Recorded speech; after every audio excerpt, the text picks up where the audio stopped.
The Dolphins find themselves in a very precarious situation. They are going to start another rebuild, something that fans don't want to see, but something that is unfortunately very necessary. We saw the first couple of dominoes fall for, you know, Tyreek Hill and Bradley Chubb getting released. Hill, I don't even know if he'll be able to play this year, but it doesn't really matter. They just need to get him off the books. And honestly, if you're Jeff Halfley and John Eric Sullivan coming in, you kind of want to make your own culture. And the culture that the Dolphins had clearly wasn't working. So getting rid of a player like Tyreek Hill, who is exceptionally talented, I grant you, there's really no denying that, but is also a colossal headache all the time. I think that getting rid of him is probably the right decision given his age, the injury that he suffered this year, and the savings that he could have. Bradley Chubb. Bradley Chubb seems like a good leader, seems like someone you might want around, but maybe not someone who would have been fully on board for a huge rebuild. He also had a huge salary this year, and due to that, they released him. And the biggest elephant in the room for the Dolphins is, of course, quarterback Tua Tagovailoa and his $99.2 million cap charge in 2026. Well, NBCSports.com always have somewhat interesting things to say about the Dolphins. Not very often positive things to say about the Dolphins, especially not Mike Florio, who writes this piece. Wonders, or rather says, some wonder whether Dolphins will take full advantage of the will take full $99.2 million cap charge for Tua Tagovailoa in 2026.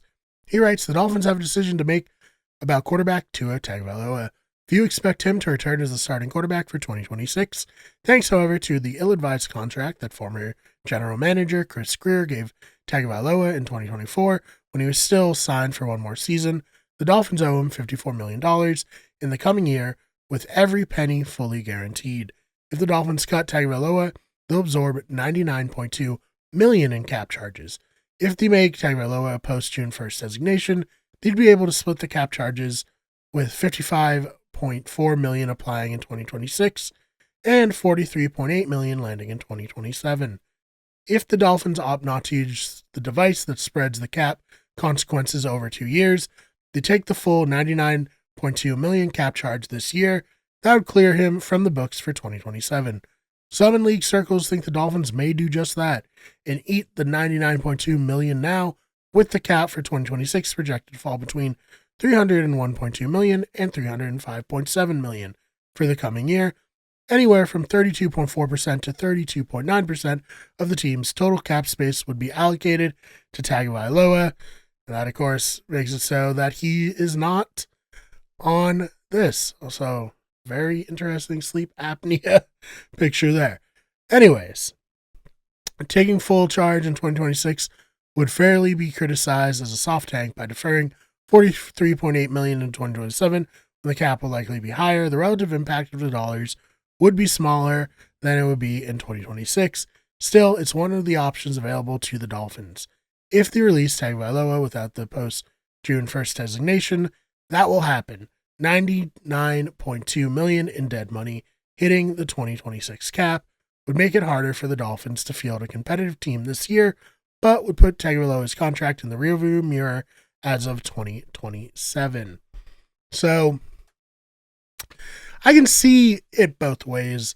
Do you want to rip the entire Band-Aid off now, or do you want to slowly rip it off where it's like a sharp pain right now or a drawn out but not as intense pain over the 2 years? And I know a lot of people are like, well, maybe we can trade him, but I think, be honest with yourself. Look within your heart here. Do you think that anybody truly would trade anything for Tua?